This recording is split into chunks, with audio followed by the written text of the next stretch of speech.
Okay, okay. So when you want to ask a question, of course, you can do what you have to do. I can just create a forum for questions. I'm going to ask you a bunch of questions, not a problem. So very good to be here. I will start probably by introducing myself so that some people might think they either know me or they don't know me.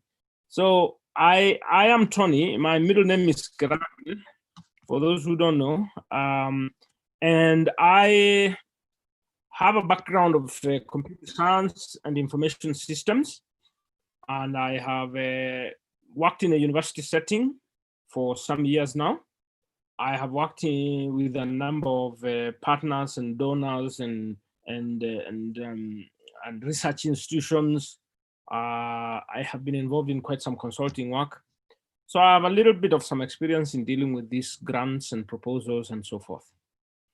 Now, I just said that we will talk about proposals and kind of like look at things more from a principle perspective, because once you get the principles right, you can apply in any domain. Some people were asking me if we are going to be talking about proposals in the context of relationships, or we were going to talk about in the context of business, or we were going to talk about in the context of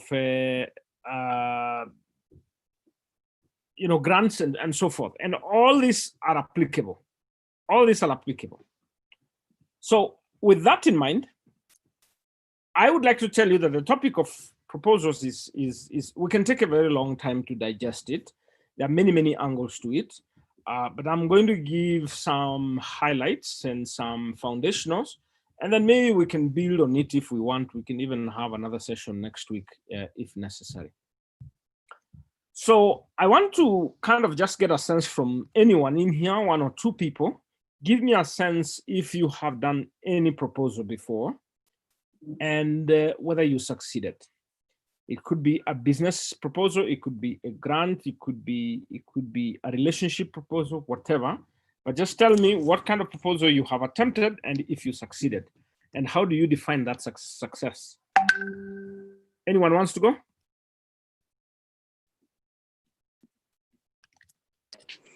I can go first. Go ahead. So there's a time I did a proposal with a few other friends. Yeah. And I don't know if it succeeded or not, but it got us to the interview. Okay, so what we were doing, we're trying to get a project to work for a specific organization for a few weeks, but then after the interview, we weren't called back. So I'm not sure if it was the proposal that was the problem or it was the interview. Okay, so was there a request for proposals? Yes. And you responded to it, submitted, you were called for an interview, and then after that, you never had anything? No, yeah. Okay, so you can say that you didn't succeed. That's probably one kind of, okay. Yes. Anyone else wants to share your experience?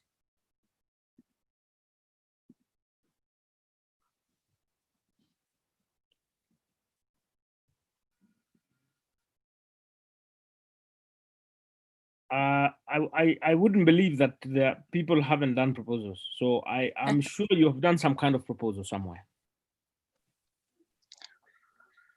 Okay, so I've done a few for work.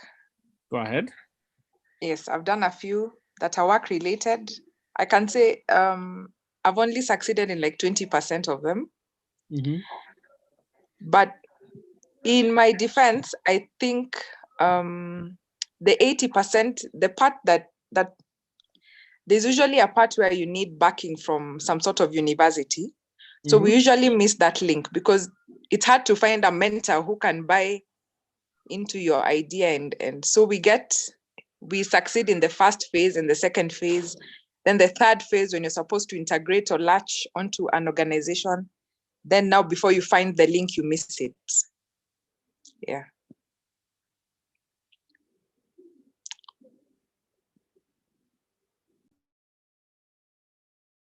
Yeah, I've had the element about 80-20, and I think that's a good data point.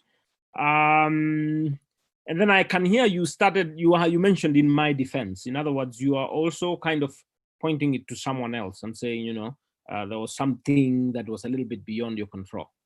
Yes, I see Roger's hand.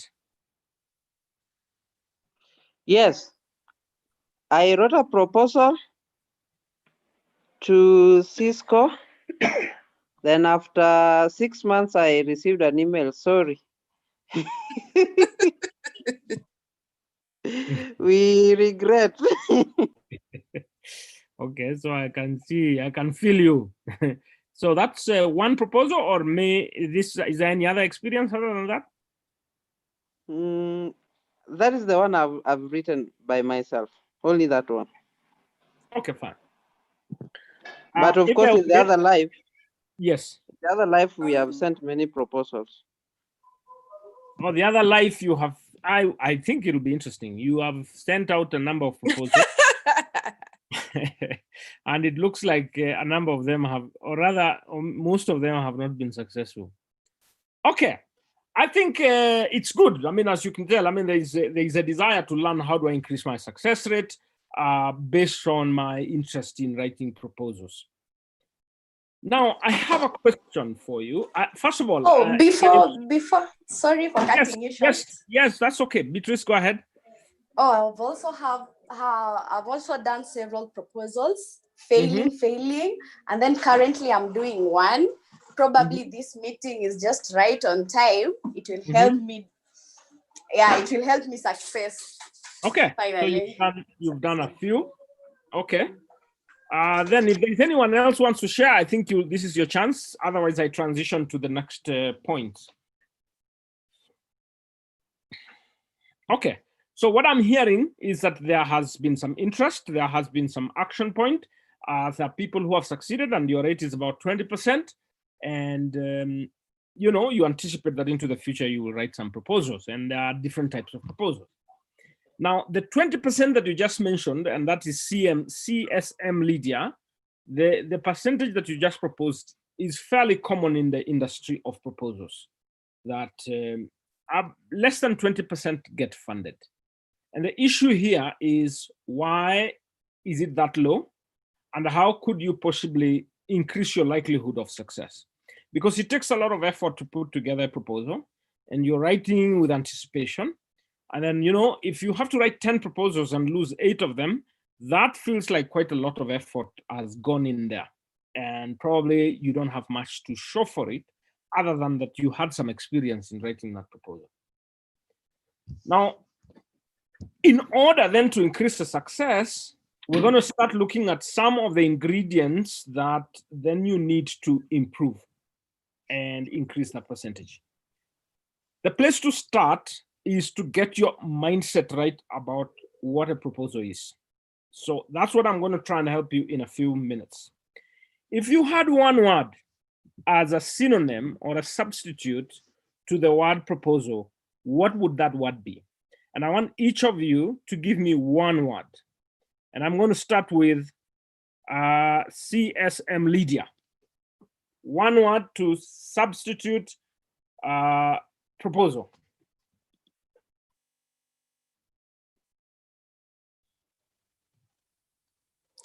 Wow. I want to say request, but I know there's an upgrade to that.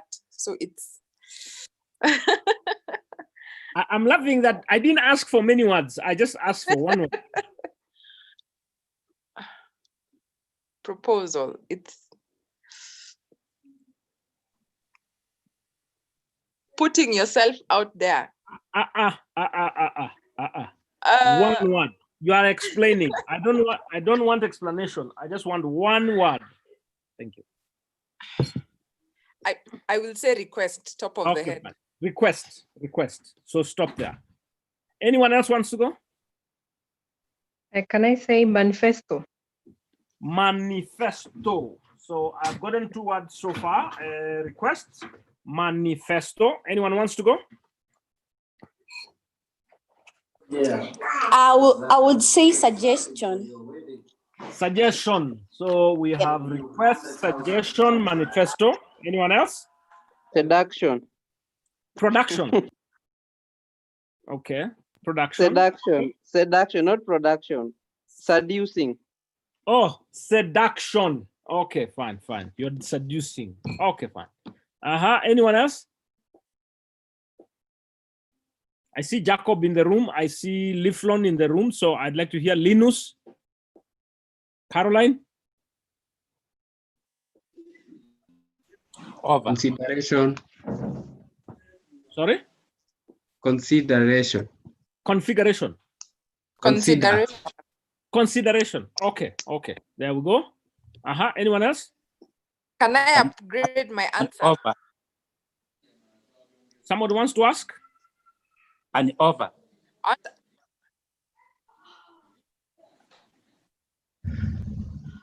I had offer. Okay, I will say a Yes. plan or a project. No, those are 3 words. Okay, a plan. Plan. Okay. All right. If anyone else wants to go, please go. Otherwise, Application. Appreciation. Application. Application. Okay. Very good. Now, the reason I asked you for perspectives of how you would define in one word is because it shapes the orientation with which you go about submitting or responding to a call for proposal or submitting a proposal. Now, I'd like to suggest to you what to me is the synonym for proposal because it shapes my mind. I call it a promise. So in other words, one word to substitute for proposal is a promise. And there's a reason why I prefer to use the word promise. It can be a plan, no problem. The problem with using the word like a plan, it kind of does not give me energy. It doesn't give me commitment. It gives me a sense that you know what you're going to do at a certain time in a certain sequence. If I use a word like suggestion, it does not give me the sense of confidence in the person who is making this suggestion. It is not a guarantee that it is going to work. It is a suggestion. So there's something very light about it. So my choice of word is promise. And when I say promise, it gives me a sense who is being promised. Someone is being promised. You cannot present a promise without a person who is being promised. It gives me a sense of something valuable because by the time I make a promise, it is something potentially valuable. It gives me a sense of commitment. By the time I make a promise, it is a commitment. I'm committing. And then it gives me something exciting. I mean, you don't promise, it gives me hope. It gives me something is about to come. And when I tie that together, I get very excited. Now, the word proposal is coming from the word propose.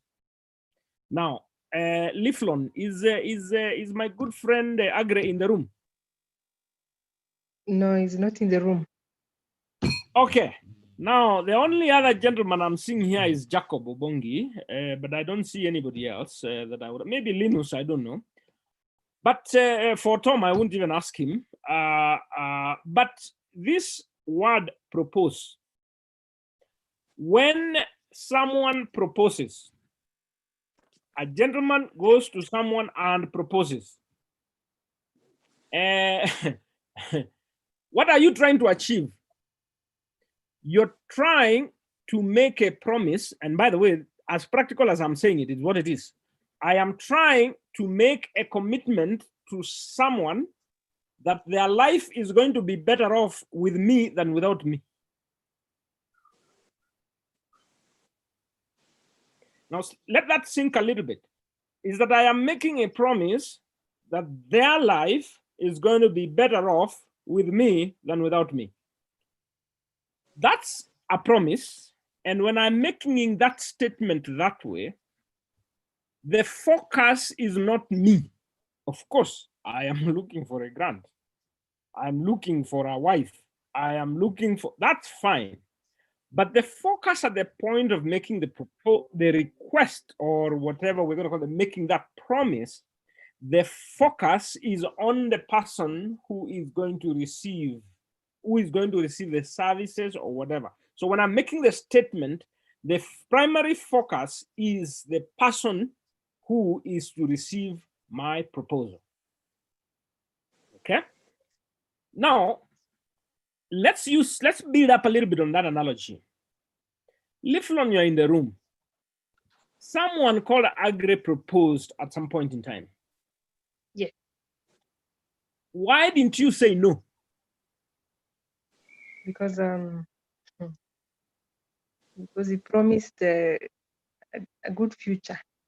He promised a bright future. He created quite some excitement about that future, and you got convicted that that future is going to be good for you, isn't it? Exactly. Yeah. Okay, let's go to CSM Lydia in the room. When a gentleman came and proposed, why didn't you say no? Because he looked like he knew what he was talking about. He looked like, that's a very nice way to put it. He looked like at that time. At that time. Yes. Okay. So time will tell into the future whether that will stick. But at that time, he actually demonstrated that he was sure and he looked like he knew what he was talking about. Okay. So in a similar manner, as we talk about our proposals, I want us to use that paradigm that I have to convince someone that as I make a promise, I submit this proposal, that person is going to be convicted that I know what I am talking about and that their life is going to be better off while working with me than without. Very foundational, because every time I begin to write my proposals, I always put myself in the shoes of the other person. And it is less and less about what I'm trying to do, but more and more about what it is that that person wants to do. And I spend some time to think about. Now, let me again use the same analogy. By the time this young man is submitting this proposal to this young lady, he has worked over time. He doesn't wake up one morning and come to the road and meet this young lady and say, would you marry me? It doesn't work like that. This guy invests time. And in the course of that time, studies what is it that is in this lady that if one day I make a proposal, she will not say no. So in other words, that story of telling you to the extent that you start believing that this guy knows what he's talking about, and yes, he has made a good presentation, created a picture of a future that I will be very happy with, that takes a little bit of time. He figures out you like ice cream. He figures out you like ugali. He figures out when you like these kind of places, and so on and so forth. And then he kind of demonstrates over time that these things I can deliver, and these are the things that make you happy or whatever. And by the time he makes this proposal or promise, then you say yes. Now take that mindset, because it will significantly reduce the probability of failure. Now, I've talked a bunch of things to get you started. So I'm going to look at my notes and I'll tell you the next point that I want to emphasize.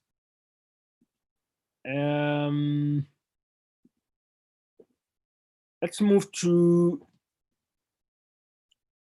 the second point. Would be at the point of starting, I want to understand the donor. I want to understand the other party. That's the most important thing.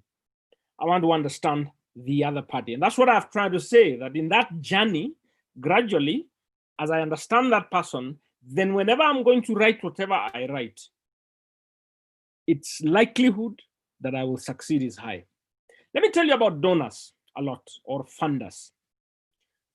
Why would someone be giving a grant for a project? What do you think is the motivation for giving out grants?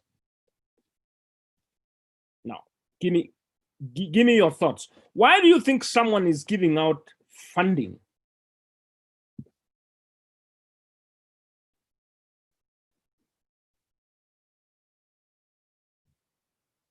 I can tell you 2 points. One, they need a certain problem in society be solved. Anybody else? I can try. Go ahead. They have a mandate where they need to solve a certain problem in society, but they're unable to fulfill it for whatever reason, you know? So they loop you in to fill in the gap, whatever it is, whether it's at the community or wherever the problem is, you're the one who will go implement it. So you fill in the gap for them. Okay, so they are looking for an implementing partner. They are looking for someone who will do the donkey work, so to speak, someone who is actually going to execute because they are lacking capacity to execute for one reason or another. That's a good one. Yes, so it builds on the first one, that there is a challenge in society. They have a mandate, but they are unable to execute, so they're looking for the most appropriate person to implement. That tells me something. Whose project is it?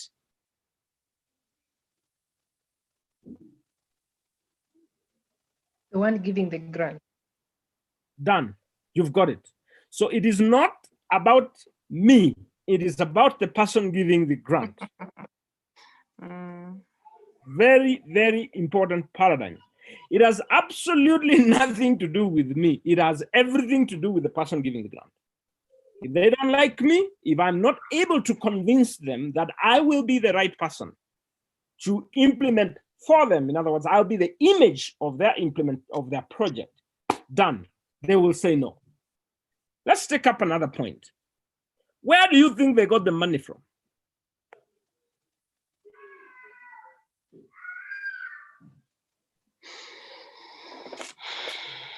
Okay.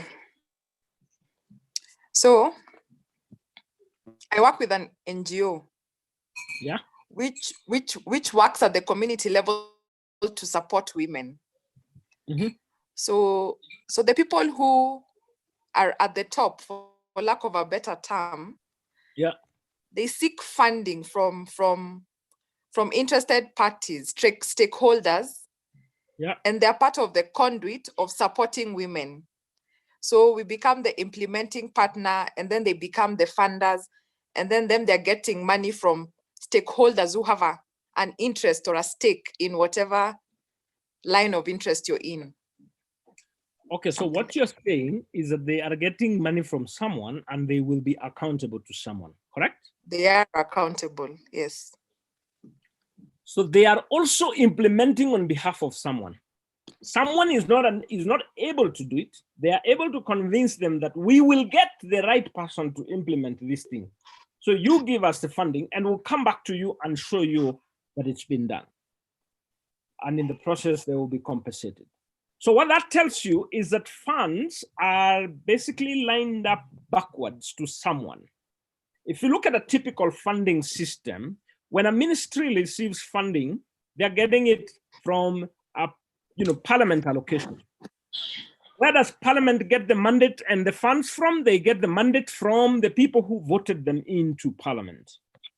But then where do they get that money from? They get from the taxpayers. And they will have to account at some point in time. So you come down, the ministry then probably gives some agency, and then the agency probably looks for some partner, and then the implementation is that. The cycle goes on. The concept of accountability is there from one level to another, and the focus is that these funding are being done for someone. The objective is that someone's need is being met somewhere.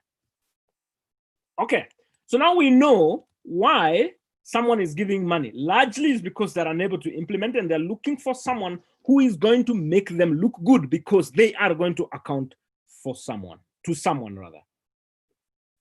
Okay, so what are some of the preliminary things I would do in order to succeed? Because sometimes I'm getting a call for proposal.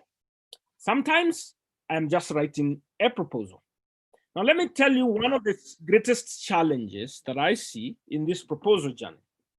When you are writing, because you're writing, you sit down and you think about something, and then you look around and try to submit to someone. The danger of that route is the alignment of what I want to do with that which the person who is giving funding wants to achieve. If I cannot link the two very well, my probability of success is very low. So I personally, my success rate has probably gone over 50%. And it has a lot to do with how well I understand the mandate and the desire of the person trying to give the grant. So I want to ask you a few questions. How will you know what is the desire of the person who is giving you grant? Let me illustrate. If today I receive a call for proposals, I am tempted to quickly begin to type and answer some of the questions that are being there. There's a format and I'm going to submit. But I would like to tell you that that's probably not where to start. I want you to start by studying who and why they're giving this funding. And what are some of the things you can look at that will help you to understand that person, entity giving funding? What would you do? Where would you start so that it helps you to know enough about the person or the organization giving funding? Question for you.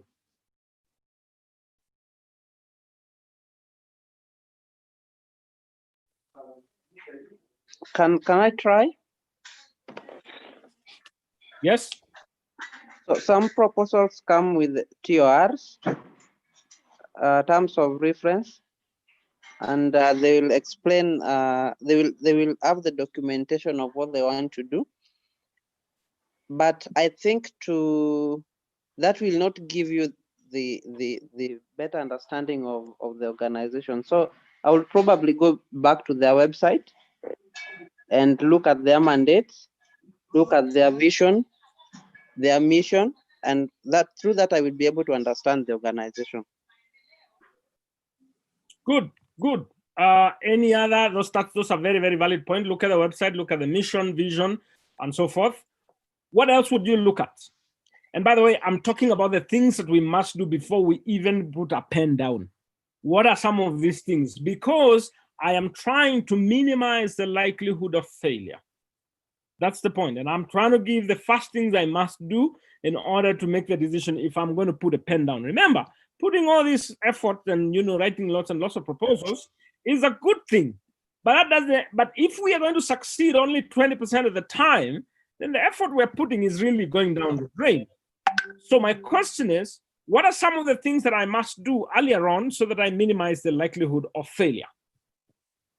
Go for it. I think you can also see what they have been doing of late, like what's in the news or what they're saying about themselves. And then also look up the people in the organization and see what they care about, especially the person who's going to be reading the proposal, if you can find who it is. Great. You have highlighted very many interesting points in those few sentences. One, we've talked about you look online maybe, and some of the things that they do and make them feel good. In other words, what are they driving? What is their passion? What is the commitment they have? You've talked about some of the people in the organization and try to figure out what is it that they are likely to be excited about. Remember, organizations have certain motivations, just along the lines of the strategic plan and vision and mission. There are things that keep them alive. And those things change. You have highlighted again, Caroline, that you look at what they are interested in lately. Because things change 4 years ago, 3 years ago, and right now, probably the conversation of COVID can be high in the radar. Things of gender can be high in the radar. Things of empowerment or impact or climate change, those kind of, whatever we want, the catchy words or whatever, buzzwords of sort, sometimes not very well understood, but they can be the driving force at a certain time.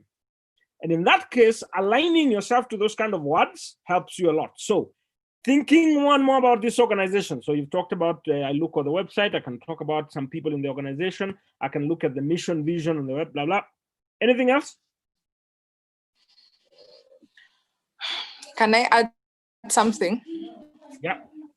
So I have also learned to try and read the SDGs. So even as you're given a proposal, you keep going back and from the SDGs to try and see how you can make it, because everything nowadays is aligned to the SDGs. So try and make it relevant. And then also try and read about the Kenyan space, what's going on, wherever you're going to carry out, what's already currently going on, what are other stakeholders doing.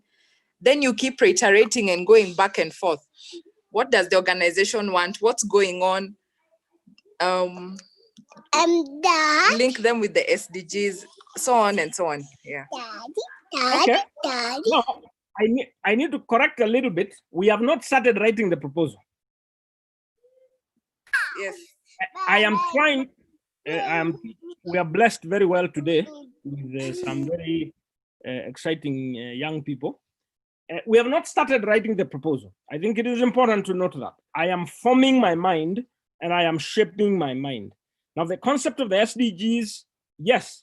And when I say impact, all right, it's part, what impact am I going to have if I implement this? Remember, my frame of mind is someone is giving funding and they have a motivation for giving that funding.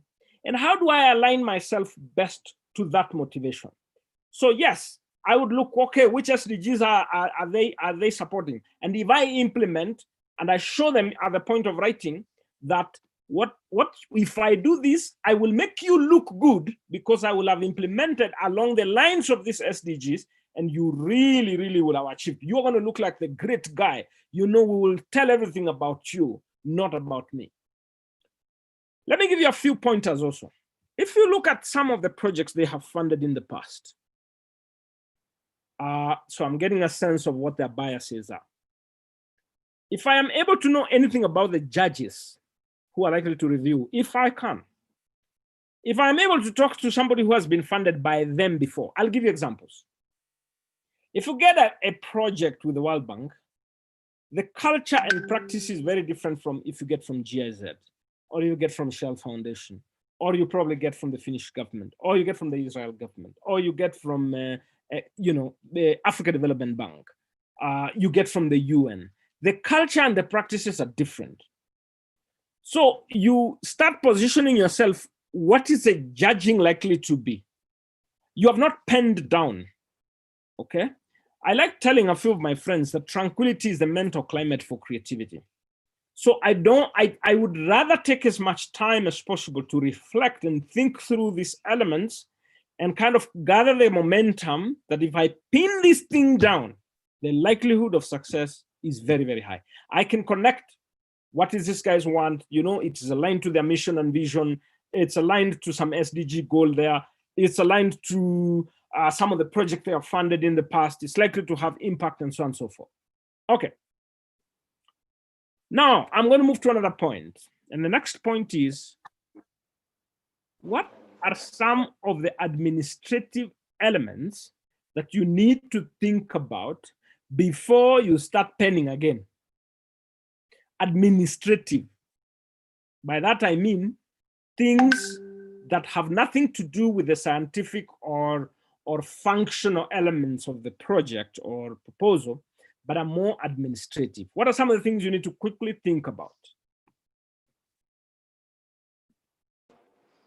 I think you can confirm what kind of person they're looking for, because if you're an individual and maybe they're asking for an organization that has been in operation for like 3 years, then that one is, you're already putting that in a failed batch.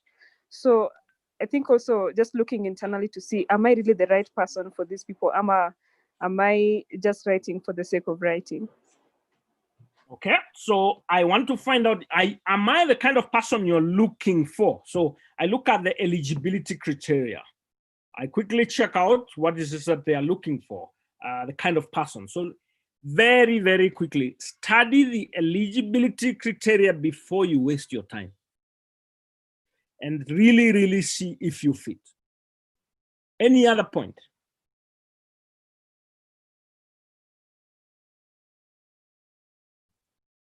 Okay, so I'll give you a few more pointers. Deadline.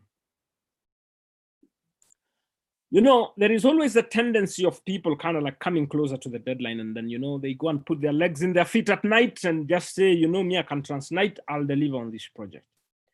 When I say that tranquility is the mental climate for creativity, it simply tells you that you cannot succeed in writing a proposal effectively. Oh, you may succeed once in a while, but the probability of failure increases the closer you get to the deadline if you haven't done much on that proposal. So for me, I look at that deadline. It may be a project that I could possibly do, but then if it is too close in light of whatever else I need to be doing, I say no, because the likelihood of me not succeeding is fairly high. So you have to learn to say, no, I'm not going to pursue it. But of course you can try. I mean, sometimes you can try, not a problem. But when you stay too close, we talk about important and urgent paradigm thinking. If you put it within the box of important and urgent, your output and performance and quality of work normally shrinks. If you put it in the quadrant of things which are important but not urgent, you increase your likelihood of success. I want to see if there are partners who are required. And can I get them? You know, I don't have to be the one to do it. I mean, I can get partners. Is it acceptable? If so, what would it take to get them? I ask myself, what letters of commitment do I need? What signatures do I need? What confirmations do I need? What verifications? Do I need any preliminary reports or studies and so forth? I try to quantify that which is required in advance as part of eligibility criteria. And if I know I can get these things in good time and in the right quality, then yes. If not, I'm going to say no. Okay? And I will move on to another point, unless there is any comment or question.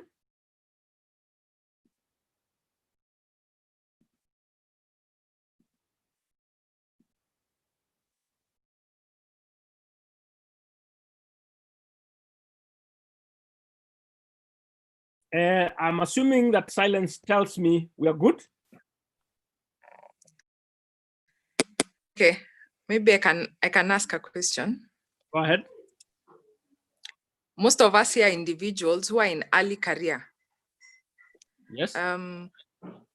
How do you then approach a partner or an organization? You know, how do you go about that? Okay. So very valid question. In fact, I was going to mention that along what we call typical pitfalls. Now that Enoch is in the room, Enoch, am I right that you're in the room? Yeah, I think he will unmute himself at some point in time. So you're talking about, okay. Yes, yes, sorry, I am. Excellent, Enoch. I'm going to ask you a few grown-up questions. Now, okay. You have said that, I mean, the question here is that, okay, I'm early career, and I am trying to figure out how might I get the kind of partners, or what do I do to approach and so forth, or how do I approach these entities? Some of the points I would like to highlight. If I am in an early career, I need to have an aspiration that I want to become a principal investigator of projects. I want to be a lead at some point in time. And I'm going to walk my pathway. That has to be very clear that I am heading here. But at this point in time, I have certain limitations, maybe experience, maybe I don't have a big profile of similar projects I have done and things like that. There are a number of things we recommend. One, you can actually choose to work under someone and probably do most of the work, because you're going to do more of learning through that person. So in other words, you don't front yourself as a PI, otherwise the likelihood of succeeding is equally low. So you can say, I'll front someone. The other one, I mean, and some of these people, either through your networks, people who have been your lecturers, people who have been your supervisors in one way or another, and so on and so forth. So try as much as possible to front someone who can build the confidence that is necessary to the person who is giving the funding. Now, the other thing for early career people, you start early. Start this thing very, very early, because You may not have the network that you can pick up a phone and say, hey, so and so, hey, I think I need you in this thing, can we work together on this thing? You may not have that kind of a network. So you may want to start early, and you may use proxies. I can call Professor so-and-so, I can call partner so-and-so, who knows me. And I say, hey, you know what? Using you, can you help me get this person so that we possibly work, shield me a little bit. I'll give you my story. My first early proposals I did, I was riding on a brand. I just figured out this story of M-Pesa was going to become a big story. So then I said, you know what? Because I don't see a lot of people who are doing this kind of research, I'm going to anchor myself on this M-Pesa thing and mobile money, and I'm going to write a few things. I wrote 1, 2 blogs, I wrote 1, 2 papers, I went to a small conference and presented. And I gave an impression that I was a very futuristic person and somebody who kind of senses where things are going. And because I was kind of like the only one talking about it, and I did some good presentation, then people come to me and say, hey, man, you really made a very good presentation. I think we can work together on something. So people then started looking for me instead of the other way around. So my point there is positioning yourself as an authority, confidently saying, because many a times we think that somebody has to be very experienced and have many, many years for them to be the authority. No, sometimes if you're the one speaking about it, and in some of these experienced people, they tend to leave some small things hanging, which they don't touch. So if I pick a very, very small topic and I become very visible about it, then all of a sudden people believe, hey, this guy. And my story was, someone walks to me from the GSM association and tells me, you know what? We've got some grant and we're looking for someone who is more local who can help us to do this kind of work. I don't know, that's like 10, 15 years ago. And I get this grant, and then, now I'm starting to build a profile. I work at it like crazy, I deliver like nothing. And then the next thing is that person makes a recommendation to someone else. And then I start building the profile. But at that time, I also didn't have PhD, and somehow maybe I was a little limited. Then I figured out for me to thrive, I think I need to do this PhD. Then I sign up, and then I anchor myself on a professor. And most of the time, the professor's name was the name. And then I hang on it, gives me the tips, we write on it. Every time I'm submitting a proposal, it is Professor X and, and then of course, post PhD, we anchor on, I build more confidence. And then from there I say, now I can do some of these things by myself and go on. So I think I've highlighted a number of points there. Some of them even include confidence. Just give it a shot if you can submit, and never underestimate what you already have. If you're finished an undergraduate, I'm telling you, you already have quite something on your table. So never underestimate it, okay? Any question? Any comment on that?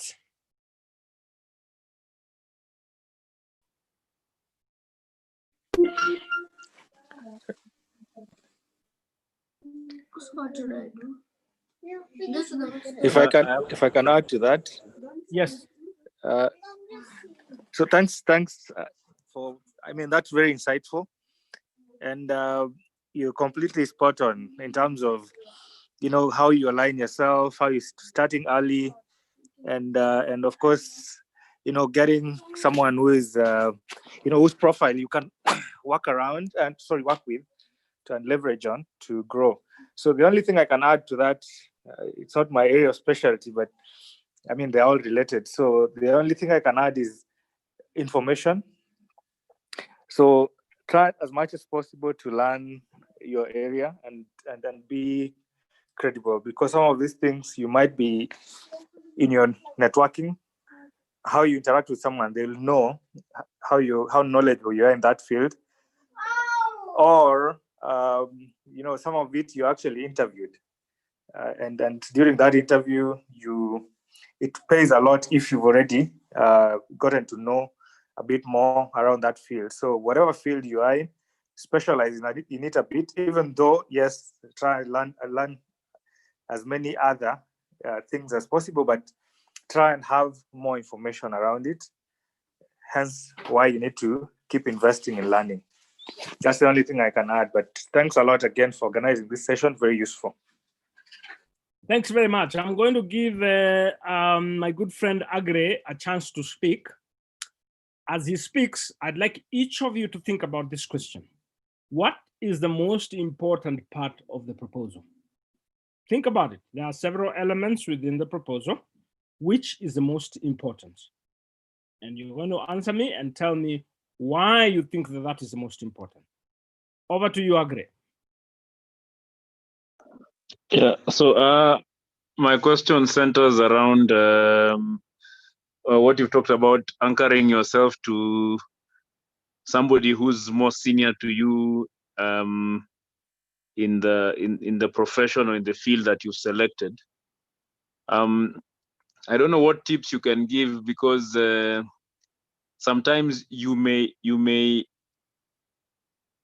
know, sometimes, especially, okay, like for me in academia, sometimes I've had two experiences before with the professors who you anchor yourself to them and they sort of take over and run away with things, or remove you altogether and you've done the work. So how do you, what are tips you can give? Like, how can somebody protect their interests at the end of the day, so that you don't do all the donkey work and then you're left holding nothing at the end of the day? Okay, a very, very valid question that happens. So I admit that we've got challenges of that nature, and people, when they find that they can reap or they can make a lot by doing very little and ride on your effort, some people take advantage of it, and that's a sad part of life. But here are some of the tips. Number one, that you have to find a way to trust someone. And I would like to tell you what my definition of trust is. Trust equals to competence plus character. I'll say it again. It's a combination of competence and character. I have had this illustration by, Covey, one of my favorite authors, who asked a question. If today you had a chance to go to a first-class doctor who is a crook, or you go to a second-class doctor who is very honest, which one would you choose to go to? So Second class. So this is a second-class doctor, but is not honest. I would stay at home. And there is a first-class doctor who is very honest. No, first-class doctor who is dishonest, and a second-class doctor who is very honest. You know, the first-class doctor, well, he studied in John Hopkins, but in Mujanja. And then there's this other second-class guy, I think sijui alienda ni wapi, but then unajua anaomba hata kabla tujaanza, but kuna shida hapo. Which one you choose? Now you have chosen second class. I'll go to Dr. Lydia Mwansa.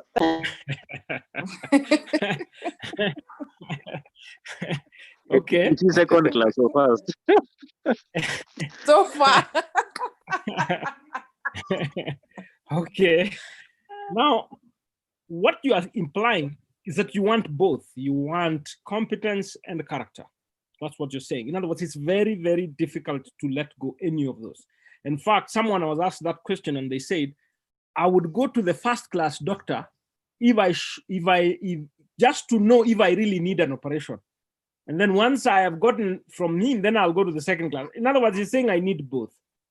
So to your question, I need to build a pool of people. I need to find a group of people because I don't need a lot. I need a lot of them. I need to find a pool of people that I can classify as trustworthy. That means they are competent and they've got a character. They may not be many, but at least I need one or two who help me to move up the value chain. That's one. The second is that in the course of proposal writing, at the initial stages, you need to keep in mind that I am here to grow. I'm not here permanently. I'm here to grow. So as I go through this process, some people probably might take advantage of me a little bit, but tomorrow is not going to be better. So you always need to kind of have that momentum that I'm propelling myself to something else. Now, in the course of this proposal writing, be very candid with someone you're working with and say, hey, you know what? I'm going to ride on your brand, or you will be the lead. Can we agree what exactly I'm going to do? Let's be as transparent as you can. Can you tell me what you'd like me to do, kind of negotiate so that the boundaries are fairly clear, at least you can fall back on that when you're working through this project and say, hey, you know what, we agreed. I was to do this, and you know, maybe this thing has changed. Okay, so how else would you, as much as possible, let that person speak, let that person make the commitment, so that at least you have something you fall back on. But I have to admit for sure that in the journey, you kind of find that if you're being supervised, for example, for PhD, there is that element of you get to work more than you get compensated for. So if you psychologically also accommodate that in your mind so that you don't cause yourself some frustration. Now, I think we are now at 8:02. So my plan would be, because we started at like 10 minutes into, so my plan would be to wrap up in exactly 10 minutes. So I'm going to open up any other comments and discussion here. Then next week, I'll build up on this for another 1 hour and we'll close this section. So anyone wants to ask a question or comment at this point?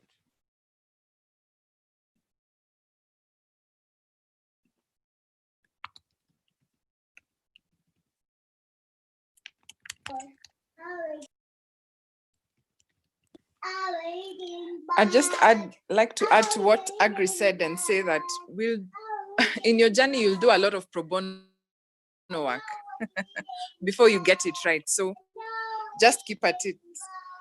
Okay, that's very true. I have to admit it's true.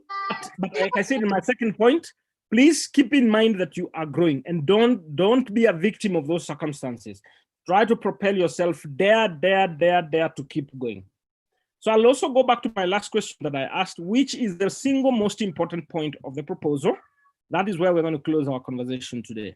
I'd like to hear everyone tell me, Linus, what would you say is the single most important part of your proposal? I can see Agnes, Innocent. At least I know Innocent. I don't know Linus or Agnes. At least I know Purity. Yes, Beatrice. Okay, maybe to go first, what I think is statement of need. As you said earlier, what is the issue that is being addressed and why does it matter? And then there are these questions that I was asking myself when we were presenting and I was listening to what people were saying. Why has something else in the statement need is why hasn't this issue been addressed sufficiently in the past? And who else is working in this field? What have they done, and why was that not enough? Okay. Yeah. By the way, thank you. We are not going to answer that question today. We will answer it next Saturday. I'll give you the correct answer to it, but it will be good to hear what people think. So I hear you talking about two elements there. You're talking about the objective or the purpose, and then you're also talking about whether it's been addressed before. Okay. If you want to answer, you can answer, or if you have a question or a comment based on what we've discussed today, you can go ahead and ask or comment. And then I'll leave you with that question to digest it over the whole week, and we'll pick it up next time. I have a comment. Yes. I think the abstract is the most important part of the research proposal. Okay. Abstract. Think about why. You'll tell us next time. I can see Agri has said executive summary.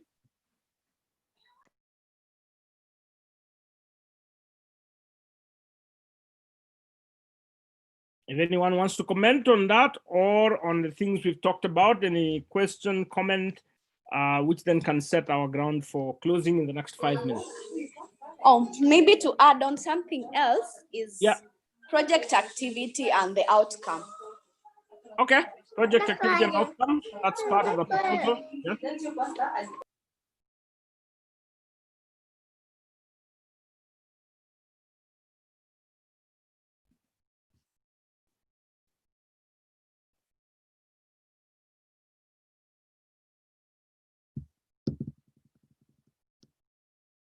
Okay, I will tell you, for example, the proposal has many parts. It has a title, it has a summary, or you may call it executive summary, or you may call it an abstract, depending on where you're coming from.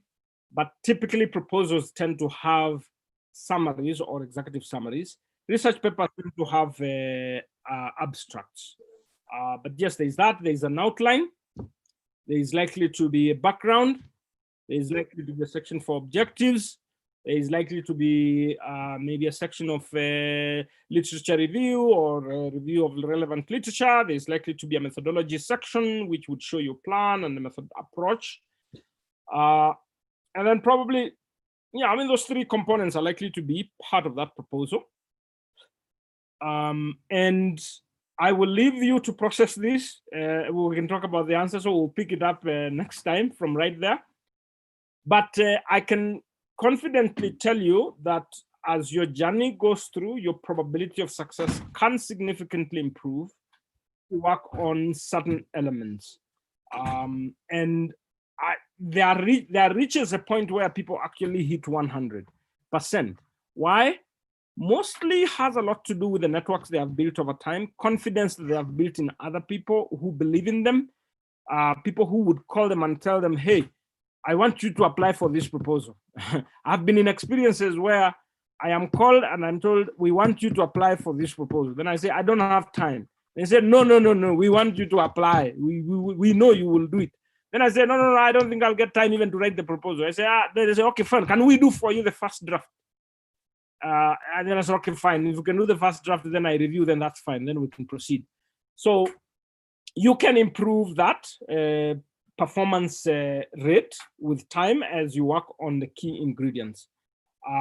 In the next session, we can talk more about where can you get calls for proposals, how do you structure effectively, how to improve your writing skills so that you communicate, how do you, the kind of partners that you can begin to think about, how do you present, and how do you manage, how do you budgeting? Budgeting, as I have heard it over and over again, something that people normally struggle with. We can talk about budget and probably alignment to requests for proposals and the like. So I wish you well, and I will see you at 7 p.m. 1 week from now, God willing. So I think it will be just fair to close because now it's 9 minutes after 8. And I will invite, Mura, are you there?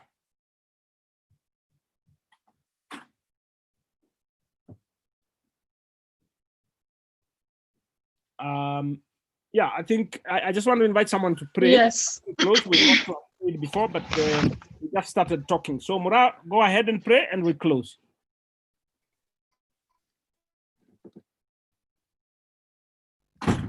Okay, let's believe and pray.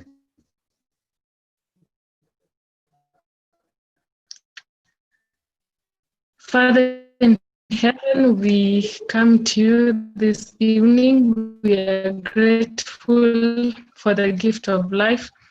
And we thank you for, we ask that your spirit, we also pray that you be with us this coming week, oh God, that we may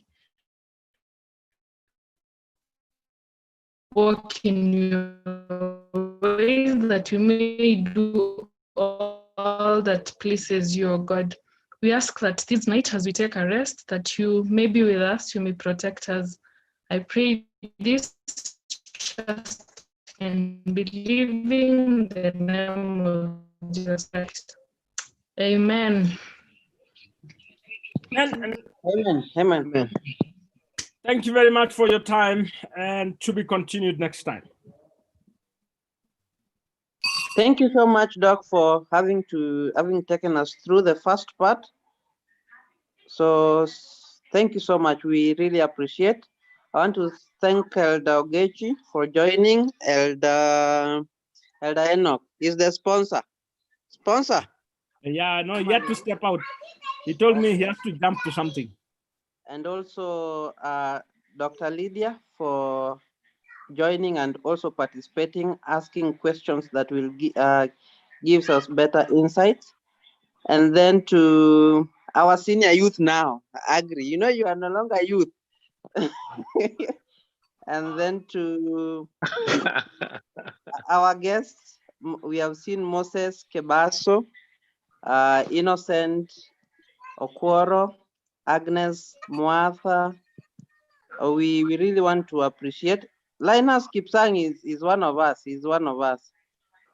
So thank you guys for joining. See you next Sabbath as we tackle the second part.